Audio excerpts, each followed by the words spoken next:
আমি অনেক চেষ্টার পরও মা হতে পারছি না, তাই অনেকে আমাকে অনেক আমলের পাশাপাশি তাবিজ ব্যবহার করতে বলছেন, অনেকে কটু কথাও বলেন, কিন্তু আমি খুবই সন্দিহান গুনাহের ব্যাপারে।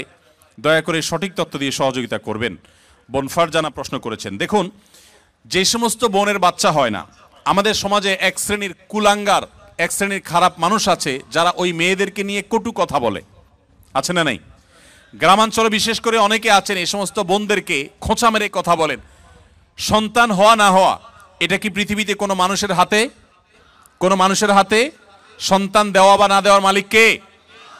আল্লাহ তাআলা কোরআনে কারিমে পরিষ্কারভাবে বলেছেন যে আল্লাহ রাব্বুল আলামিন ইয়াহাবু লিমান ইয়াশাউ ইনাসা ওয়া ইয়াহাবু লিমান ইয়াশাউ যুকুর আইয়ুযাওয়িজুহুম যুকরান ওয়া ইনাসা। আল্লাহ তাআলা যাকে ইচ্ছা তাকে কন্যা দেন, তাকে যাকে ইচ্ছা তাকে ছেলে দেন। কাউকে আল্লাহ তাআলা দুইটাই দেন, কাউকে আল্লাহ কিছুই দেন না। এটা সম্পূর্ণ আল্লাহর ইখতিয়ার।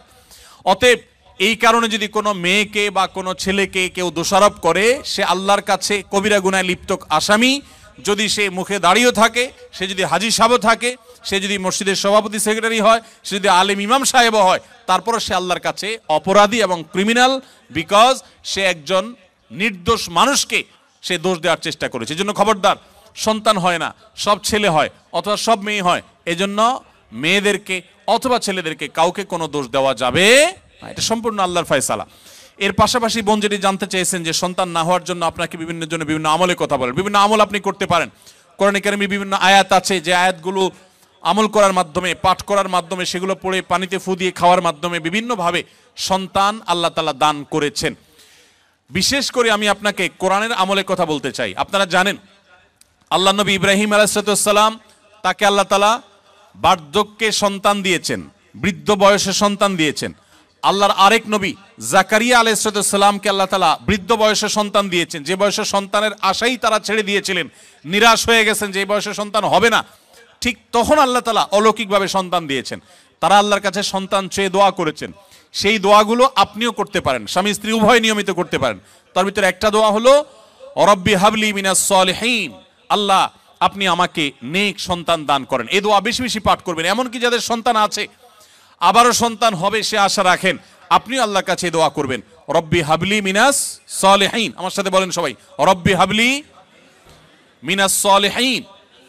এর অর্থ হলো, হে আল্লাহ আপনি আমাকে নেক সন্তান দান করেন। মনে রাখবেন, আপনার ছেলে মেয়ে, আপনার সন্তান সন্ততি যদি নেক হয়, আল্লাহ ভীরু হয়, তাদের মধ্যে যদি আল্লাহর ভয় থাকে, তাহলে সেক্ষেত্রে এই সন্তান আপনার জন্য সবচেয়ে বেশি উপভোগ্য হবে, আপনার দুনিয়ার জীবনকে জান্নাতে পরিণত করবে, আখিরাত তো আছেই। এই জন্য নেক সন্তান আল্লাহর কাছে সবসময় কামনা করবেন।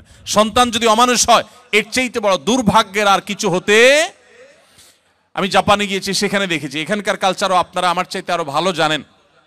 অনেকেই আছেন একটা কুকুর সাথে নিয়ে তাদের দিন যাপন করে, আছে না নাই? আপনাদের চোখের মধ্যে পড়ে কি পড়ে না? বৃদ্ধ বয়সে একজন মানুষ একটা কুকুরের বাচ্চা, কুকুরের একটা ছানাকে নিয়ে তার দিন রাত সে পার করে দেয়, তার সবকিছু সে শেষ করে দেয় শুধু একটা কুকুরের বাচ্চাকে সাথে নিয়ে। এই জিনিসটা কি আমাদের জন্য খুব কাঙ্ক্ষিত না অনাকাঙ্ক্ষিত বলেন তো? এটা কি কাঙ্ক্ষিত? এরা কেন এরকম করে? কারণ ওই যে সন্তান সন্ততি নাতিপুতি তাদেরকে হাতের কাছে পায় না। মানুষ আদর করতে পারলে কেউ তো আর পশু আদর করে থাকতো না ভাইরা আমার। এই জন্য আপনাদেরকে আমি বলতে চাই, নিজের সন্তানকে যদি ঈমান শিখান, তাওহীদ শিখান, মনে রাখবেন পৃথিবীতে ঈমানদার কোন সন্তান তার বাবা মাকে বার্ধক্যে রেখে দূরে চিরকালের জন্য সম্পর্ক ছিন্ন করে চলে যেতে পারে।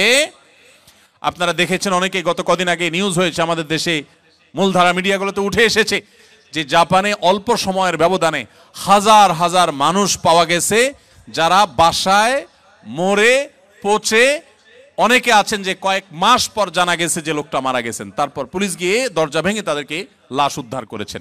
কারণ তারা একাকী থাকতেন, কেউ সাথে থাকতো না। এর চাইতে বড় বেদনার, এর চাইতে বড় যন্ত্রণার, এর চাইতে বড় কষ্টের আর কি হতে পারে যে বার্ধক্যে এসে তারা কোনো মানুষ পাবে না।